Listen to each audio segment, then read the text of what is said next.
Amém. Podemos assentar. Para mim é um prazer muito grande e confesso a vocês até uma surpresa. Deus sempre me surpreende. Eu não sei o que você está esperando depois de tudo que já ouviu. E eu confesso que a minha vontade era cantar um hino e despedir a todos diante de tanta coisa boa que nós já ouvimos aqui.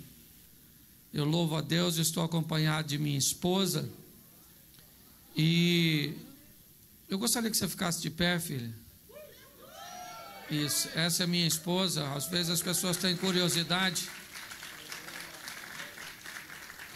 de saber. Eu louvo a Deus e acredito que um dos motivos pelos quais eu estou aqui tem a ver com ela, ok?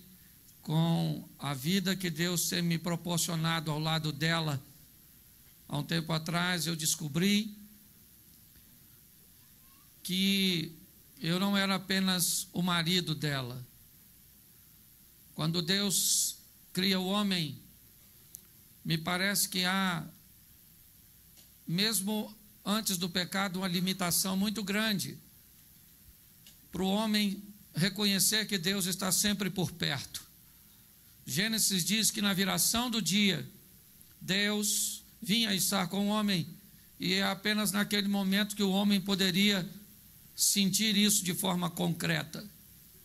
No restante do tempo, Deus continuava por ali, mas o homem não sentia. E me parece que querendo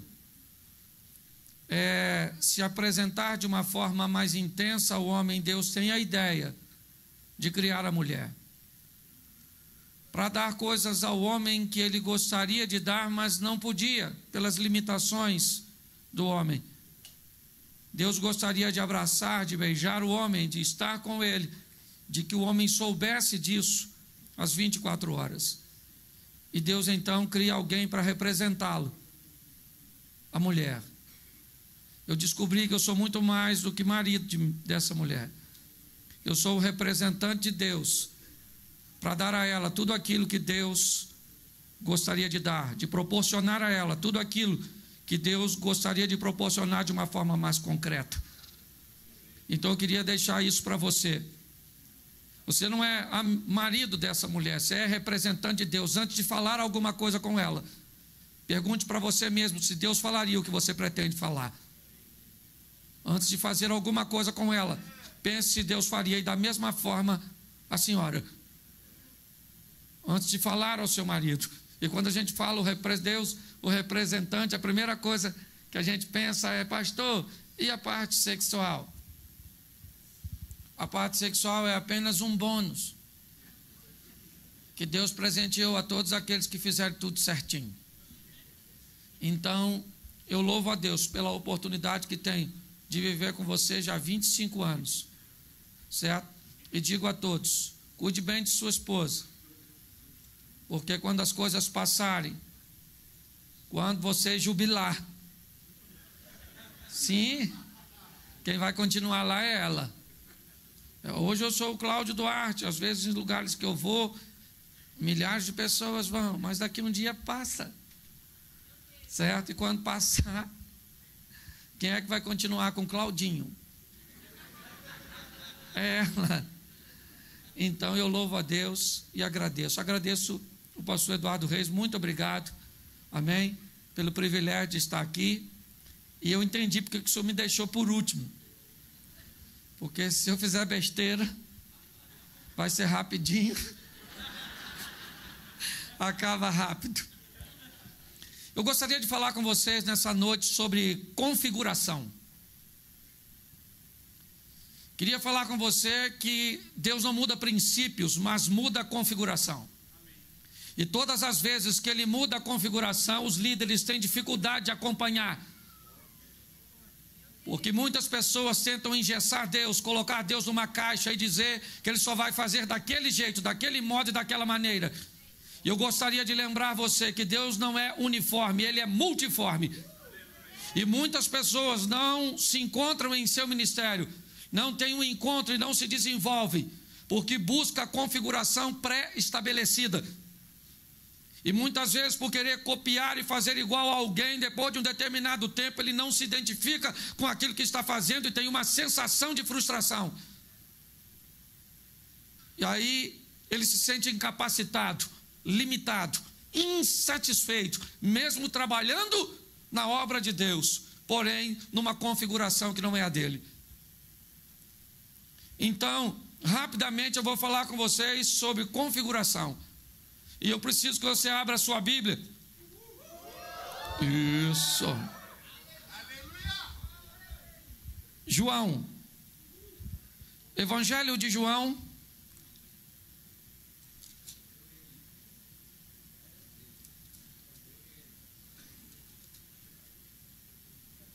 Capítulo 5.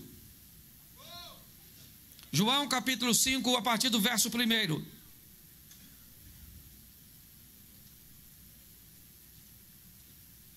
Ou melhor, perdão. É 4. A partir do 1. Amém? Amém? João 4:1. E quando o Senhor veio a saber que os fariseus tinham dito que Jesus fazia, que batizava mais discípulos que João, ora ainda que Jesus mesmo não batizava, mas sim os seus discípulos, deixou a Judéia e foi outra vez para a Galiléia, e era necessário passar por Samaria. Foi ter em Samaria, numa cidade chamada Sicar, junto ao herdade que Jacó havia dado para o seu filho José. Estava ali a fonte de Jacó. Jesus, cansado do caminho, assentou-se junto à fonte, e era quase a hora sexta. E veio uma mulher de Samaria tirar água, e seus discípulos tinham ido à cidade, comprar comida. E disse Jesus: dá-me de beber. E ela disse: como tu, sendo judeu, me pede de beber a mim, que sou mulher samaritana? Abre parênteses, porque o judeu não se comunica com o samaritano. Fecha o parênteses e bota uma pontuaçãozinha aí. Jesus disse: mulher, se tu conheceras o dom de Deus e se soubesse quem é o que te diz, dá-me de beber, você é que lhe pediria, e eu te daria da água viva. Ela disse: o poço é fundo, o Senhor não tem com que tirar. És tu maior que o nosso pai Jacó, que bebeu ele mesmo desse poço, como também toda a sua família e todo o seu gado? Jesus disse: aquele que beber dessa água tornará a ter sede, porém aquele que beber da água que eu lhe der, nunca mais terá sede, porque a água que eu lhe der, se fará um salto, que salto para a vida eterna. E ela disse: Senhor, onde pois tu tens dessa água? Me dê um pouco para que eu não precise mais tornar aqui a apanhá-la. Jesus disse: vai chamar o teu marido. E ela disse: eu não tenho marido. Ele disse: disseste bem, não tens marido, porque já tiveste 5 maridos que tu tens, agora não é teu. E ela disse: vejo que tu és profeta, mas nossos pais adoraram nesses montes, e você diz que o local de adoração é Jerusalém. E Jesus disse: não é aqui nem Jerusalém. Feche os seus olhos agora. Senhor nosso Deus e Pai, em nome de Jesus, eis aqui a tua palavra. Continua falando conosco, pelo poder do nome de Jesus. Amém, glória a Deus. Amém? Amém. 2 coisas nós vamos ver nesse texto muito interessante, como mudança de configurações. Aliás, 3, só para a gente entender que há mudança, e quando há mudança, nós temos dificuldade de entender. O texto diz que Jesus vai da Galiléia para a Judéia, e era-lhe necessário passar por Samaria. Mas você sabe que a maioria dos judeus não faziam isso, e desviavam o caminho para não ter que passar em território samaritano. Jesus é o chefe dos crentes e vai passar por lá com a sua patota. Já começa aí, quebrando protocolo. Quando de repente vem uma mulher de Samaria tirar água e conversar sozinho com a mulher, é outra mudança de configuração. Terceiro, ele sabe quem é a mulher, uma dona moderna, à frente do seu tempo. 6 homens.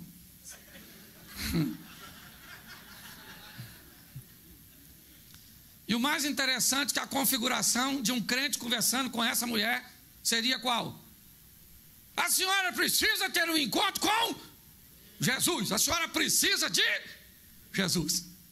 Essa vida de pecado da senhora, esse montão de homem, a senhora tem que mudar de vida e a senhora precisa de... Aí Jesus encontra com ela e diz: eu estou precisando da senhora. A senhora pode me dar um copo d'água? Que loucura! Ele encontra com uma mulher que ele sabe que precisa dele, e ele diz para ela: estou precisando da senhora.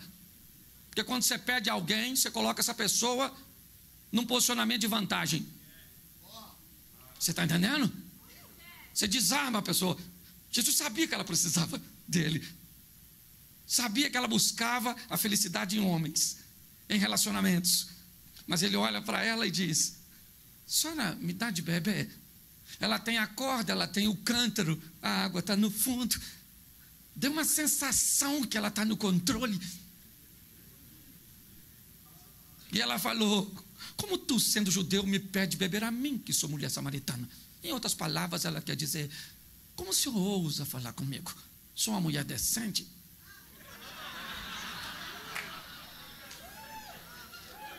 Jesus disse: se tu conheceras o dom de Deus e soubesse quem sou eu, você que me pediria. Primeiro ele diz: estou precisando da senhora. E agora ele diz: é você que precisa de mim. Garotinha, acorda. Quando Deus muda a configuração, a gente sempre tem muita dificuldade para lidar.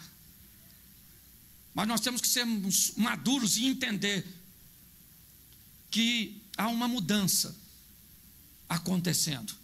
E quem não se atualiza fica para trás. Nós gostamos tanto de atualizações. É ou não é? Volta e meia, ela aparece em algo que a gente carrega o dia inteiro na mão. E a gente tem o maior prazer de atualizar o nosso smartphone. Mas a hora de atualizar a nossa mente, parece que nós estamos engessados, uma configuração pré-estabelecida. Minha mulher fez uma atualização. Isso, um upgrade. Uma melhorada. Emagreceu. Eu olhei e vi: meu Deus, essa mulher fez um download. Está uma versão melhor que a anterior. Eu fui lá e coloquei cabelo.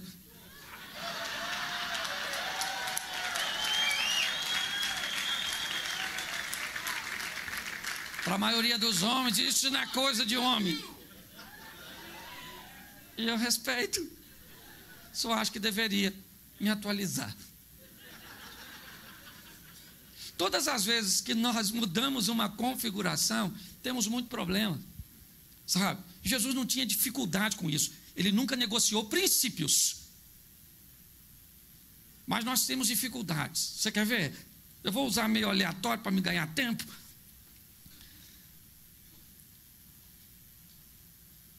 Êxodo 17:6. Deus chega para um grande líder no momento em que o povo tem sede. Moisés vai conversar com Deus e Deus diz: Moisés, vai lá e fere a rocha que vai sair água. Moisés falou: é comigo mesmo. Foi lá e feriu a rocha e saiu água. O povo bebeu, que beleza. Números 20, verso 8. O povo tem sede de novo. Deus conversa com Moisés e diz: Moisés, fala para a rocha. Quando Deus falou: fala para a rocha, Moisés pensou: não é fala, é fere.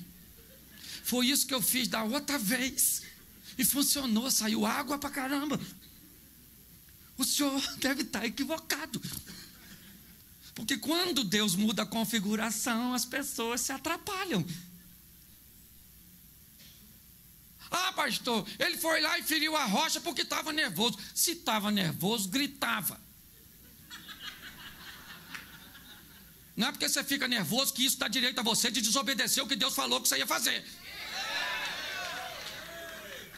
Ficou nervoso, então grita: rocha, filha da mãe! Dá água! Seu nervosismo não dá a você o direito de se tornar um desobediente. É ou não é?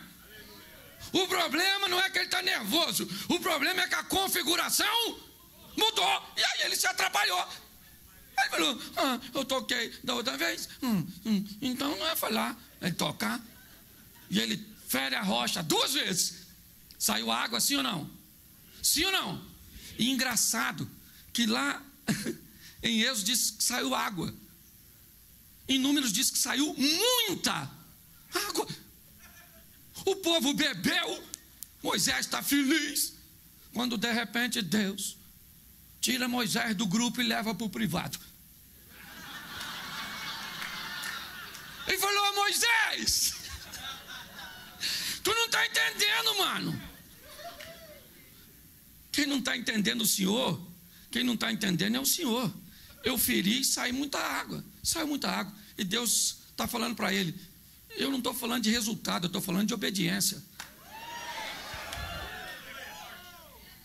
Não é porque deu certo que eu estou aprovando. Você está entendendo?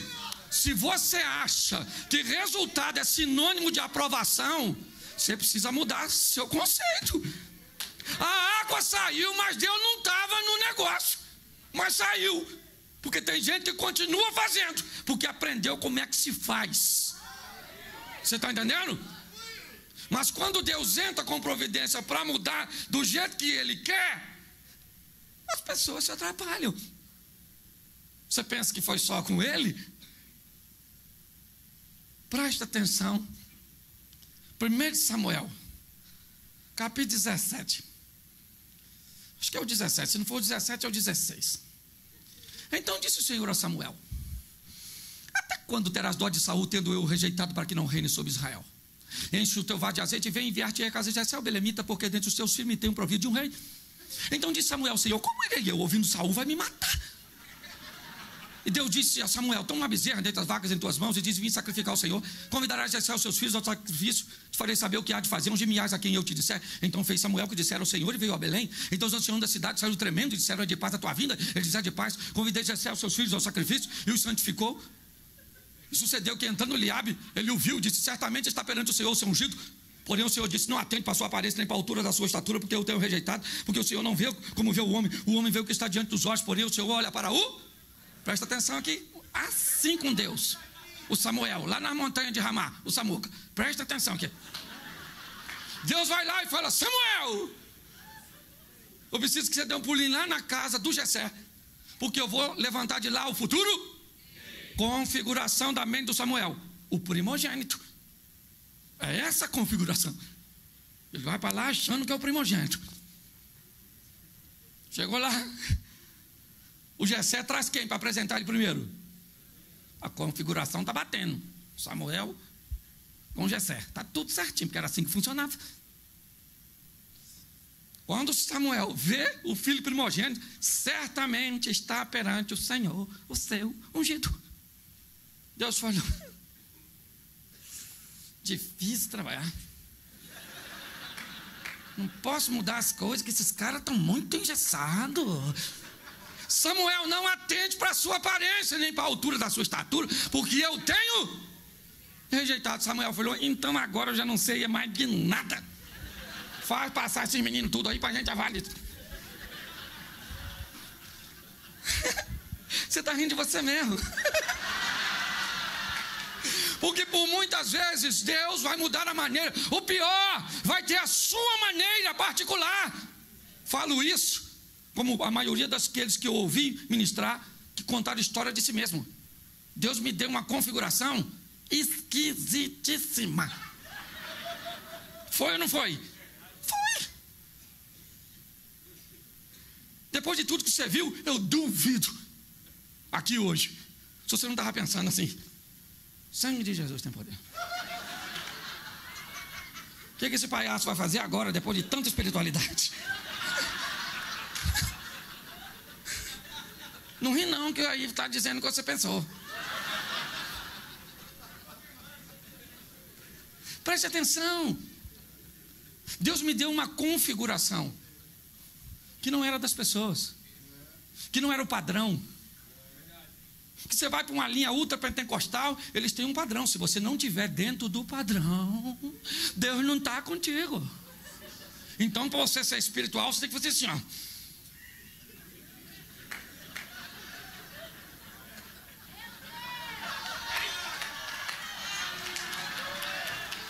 Essa não é a sua configuração.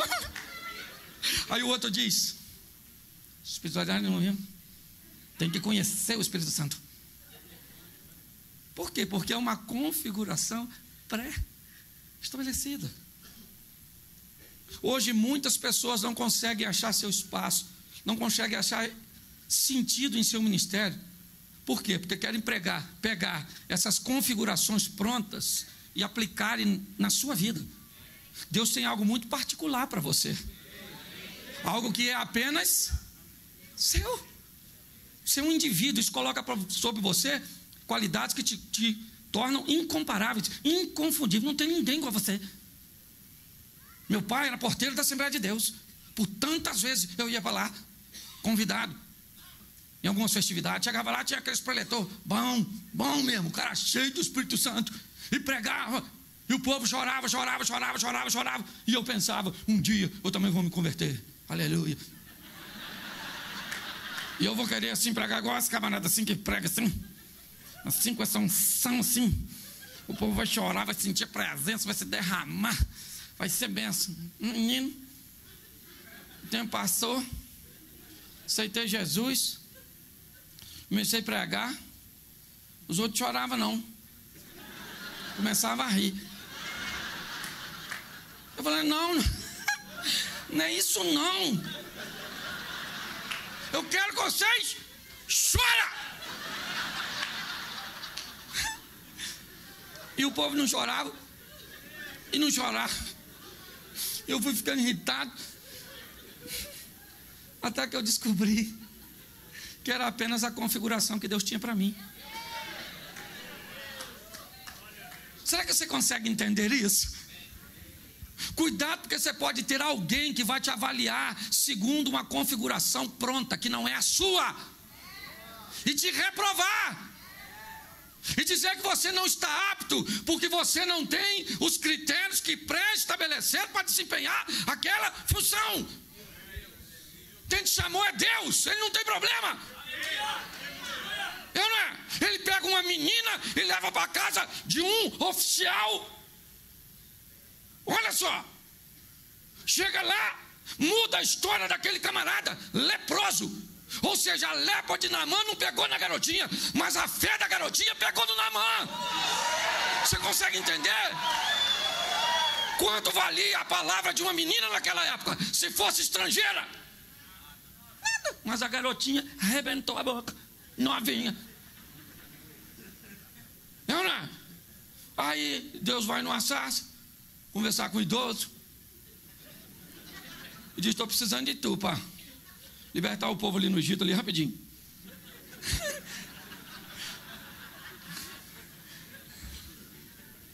Moisés falou, não vai rolar não, esse negócio de libertar o povo aí não dá não.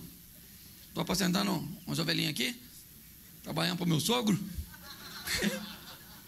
E Deus falou, vou arrumar um ajudante para você, outro velhinho, e vai as duas carcassinhas para o Egito. Aqui ele usa uma menina, lá ele usa dois idosos, ali ele usa a mulher, aqui ele usa um homem, porque Deus usa quem quer da maneira que quer. Você precisa se achar nesse contexto, é isso, sabe? Que achava que vinha desatar a sua mente nesse aspecto hoje. Acha a sua configuração. É mais simples do que você pensa. É ou não é? Nós é que complicamos. E pior que o cara que cantava essa música desgraçou a vida dele. Viver é simples demais. Nós é que complicamos. Lembra dele? Pois é. Nós complicamos coisas simples. Deus está no controle, gente. Deus está no controle de tudo. Deus dá um sonho para José, mudando a configuração na casa de Jacó. Você vai sonhar, e ele sonha com sol e lua. O pai dele pensa o quê? Eu e sua mãe vamos se curvar. A mãe dele nunca vai se curvar, ela morre no parto de Benjamim. O que Deus está dizendo é Gênesis 1:1, você está sonhando com sol e lua, astros que governam, porque eu vou botar você no governo, e pronto. Aí ele vai procurar os irmãos, não acha. O que ele tinha que fazer? Voltar e falar ao pai dele, pai, não achei não. Os meninos sumiram, tem que montar uma comitiva para procurar esses meninos de uma forma mais intensa. Quando ele está se preparando para voltar, o texto diz que um camarada acha ele. Não foi nem ele que achou o cara que achou ele. E falou para ele o quê? Está procurando o quê? Ele falou, estou procurando meus irmãos. O cara disse, foi para lá. Porque ele está quase na hora de voltar e Deus está dizendo, você não vai voltar. Você precisa ser vendido, porque eu preciso mandar você para um lugar. Ah, mas você vai me mandar para onde eu não quero ir. Mas o segredo é me levar como companheiro de viagem. Quando Deus te levar para onde você não quer ir, leve ele como seu companheiro de viagem. Você consegue entender? É vendido na casa do Potifar? Claro. Por quê? Porque o sonho do faraó tem a ver com 7 anos de prosperidade. E ele vai para ali para fazer um estágio, para administrar a riqueza. Só que ali era tão bom, provavelmente ele não queria sair. Então a maluca fica de olho nele e garra ele. Vem cá, Zé. O Zé rapou fora e foi para onde? Lá na prisão. Por quê? Porque agora o estágio dos 7 anos de fartura já passou. Está na hora de fazer o estágio dos 7 anos de escassez. Só que ele não queria sair da casa de Potifar, mas ele estava doido para sair da prisão. Mas foi na prisão que ele estabeleceu um network com um cara que queria tirar ele de lá. O cara que vai apresentar ele para o faraó está exatamente no lugar que ele não quer estar. A pessoa que pode mudar a história da sua vida pode estar exatamente onde você não está a fim de ir.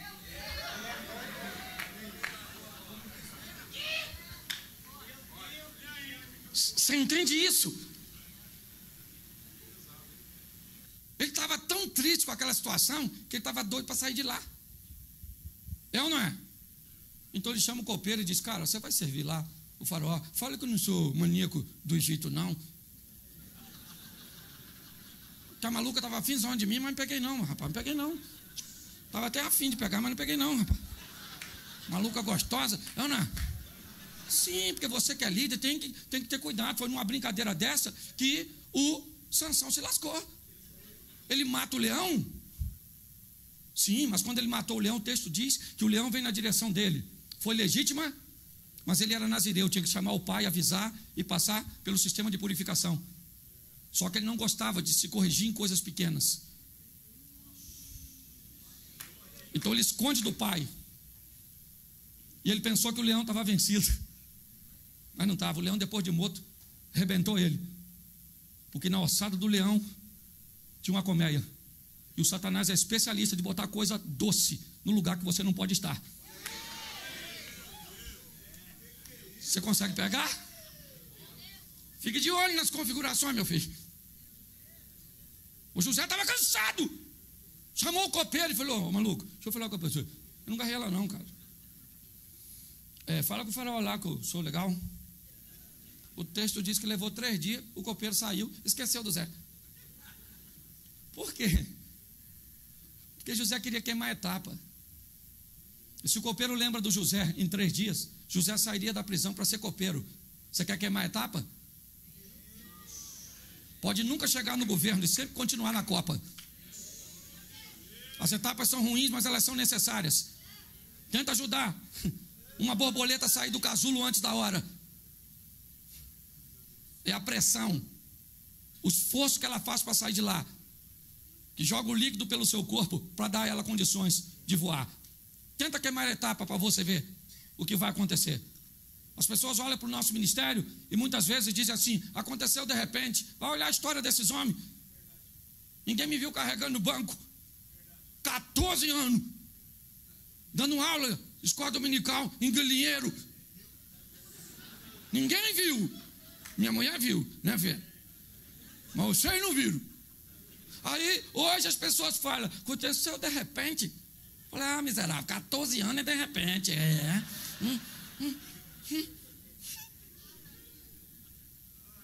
ou não é? Olha só. O tempo passou. 1 ano depois. 1 ano.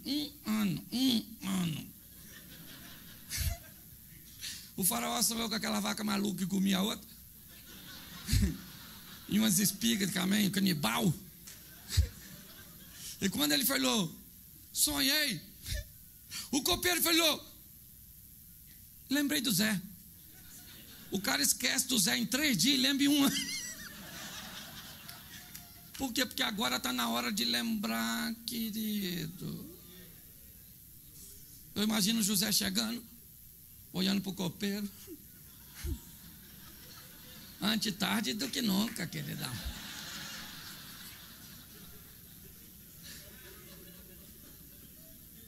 As configurações, elas vão variar. Para todos nós. Mais fácil para um, mais difícil para o outro. Aliás, essa questão de fácil e difícil é só uma percepção de fora. É ou não é? Vocês olham para mim, o que você pensa? Está rico. E a recíproca é verdadeira. Eu penso a mesma coisa de vocês. E a maioria de nós não estamos tão bem quanto os outros pensam. Mas também não vão falar que está ruim, porque ninguém chuta quanto gol. Se alguém falar para você, estou rico, você diz, é lógico. Ainda estão no mundo celestial, mas estão vindo. Já chega aqui. Então todos nós temos as nossas dificuldades. Hoje, as pessoas olham e acham que o meu ministério é um sucesso por causa do resultado. Mas eu sou maduro o suficiente para saber que resultado não é sinônimo de aprovação. Eu digo para vocês que o meu ministério é um sucesso porque eu consigo ser fiel à minha esposa, eu consigo ser fiel às ofertas, eu consigo ser fiel, eu consigo obedecer a Deus nas minhas limitações, mas eu consigo. Então, como disseram muito bem aqui, não há cosmético em mim, não há maquiagem em mim, ainda que muitos me acham um palhaço. Eu não tenho problema com isso. Eu fui chamado muitas vezes para as pessoas sorrirem, só que é muito difícil quando a configuração muda. Ninguém reclama do Mateus ter escrito para o judeu, o Marcos escreve para outro, o João para o outro. Quando um vem pregar para um e o outro para outro, é o Satanás. Então vamos tirar a legitimidade dos evangelhos, porque o povo tem muita dificuldade com isso.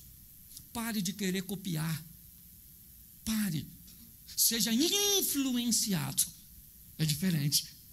Mas que a influência te leve a viver sua própria experiência com Deus. Nós estamos sendo influenciados aqui hoje, mas ache a sua configuração. Eu poderia ficar usando exemplo para vocês aqui o tempo inteiro de gente com problema. Vamos pegar Pedro? Um lençol vem, tem um montão de animal. Deus diz, mata e come. O que Pedro diz? Não vou comer porque é impuro.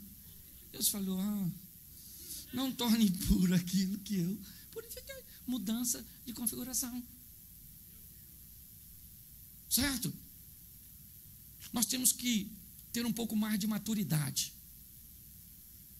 Por onde eu passo no ministério itinerante, eu encontro muita gente frustrada.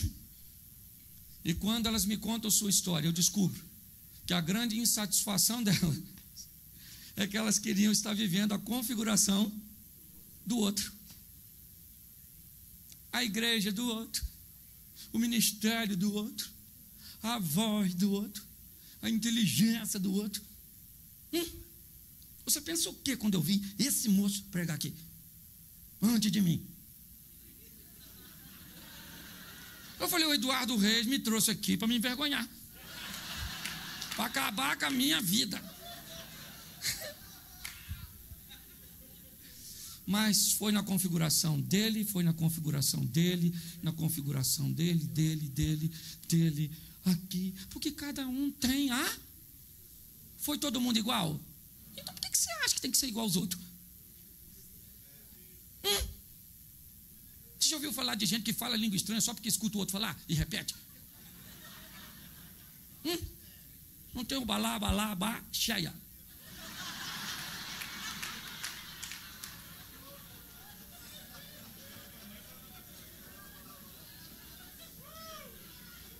Ache a sua configuração. Ache o seu espaço. Você foi chamado para uma missão. Tom Cruise.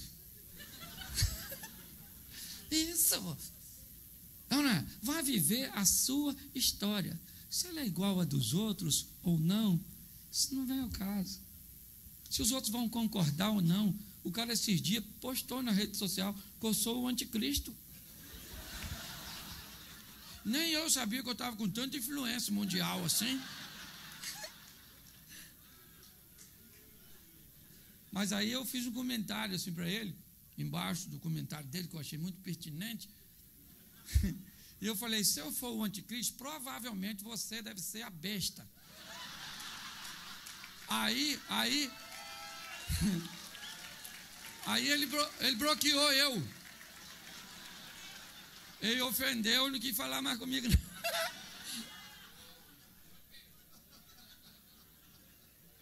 Fala para quem está do seu lado assim, qual é a sua configuração?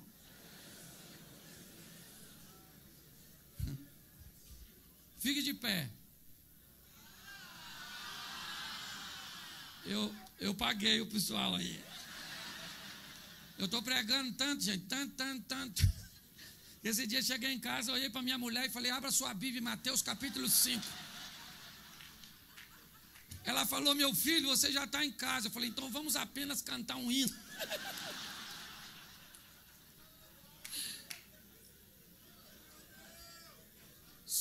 Repita comigo, ministério não é fardo. Ministério é privilégio.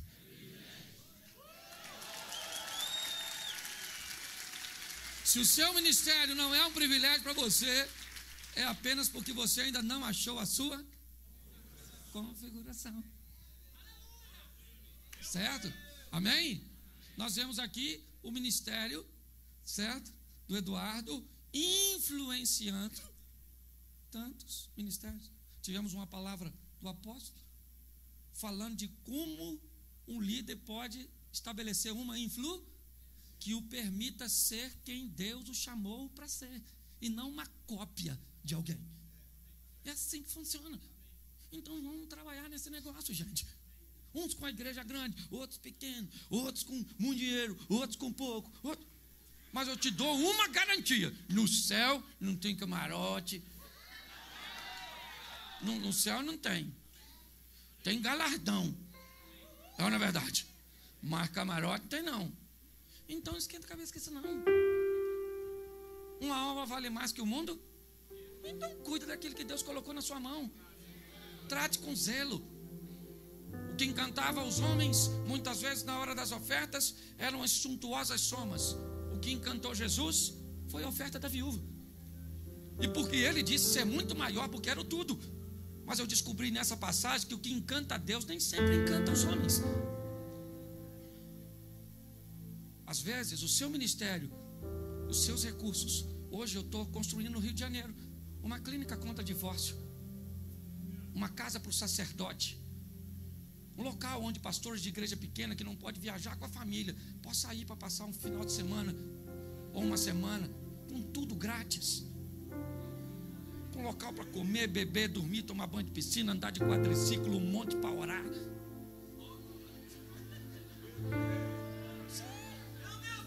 Você consegue entender? Sabe?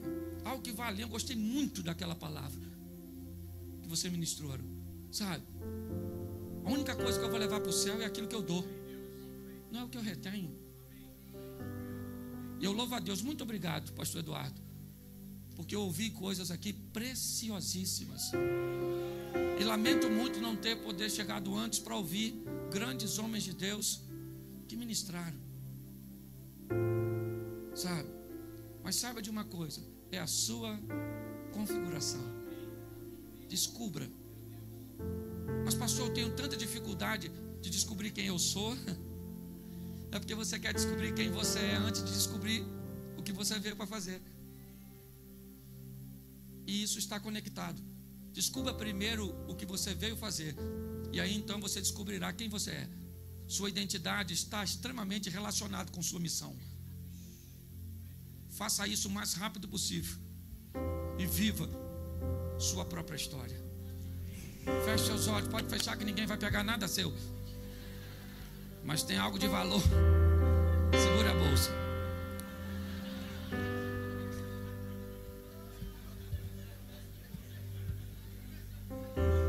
Senhor nosso Deus e Pai,